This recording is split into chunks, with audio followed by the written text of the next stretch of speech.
যেখানে বর্তমানে বাজারে ১ টাকায় চকলেটও কিনতে পাওয়া যায় না, সেখানে ঝিনাইদহে মাত্র ১ টাকায় বিক্রি হচ্ছে সিঙ্গারা।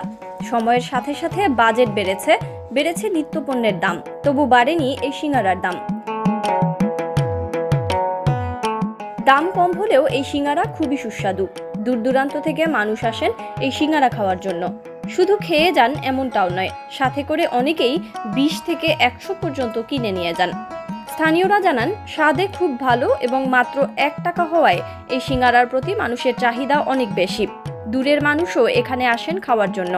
দোকানের মালিক সুখচাঁদ জানান, কড়াই থেকে তুলতে যত সময় লাগে তার মধ্যেই শেষ হয়ে যায় সিঙ্গারা। তিনি আরও জানান, তার দোকানে বেশিরভাগ মানুষ বাড়িতে নিয়ে যাওয়ার জন্য আসেন। তবে স্থানীয়রা বলছেন, দাম আগেরটাই ধরে রাখলেও বর্তমান সময় অনুযায়ী লাভ করা কষ্ট হয়ে যায়।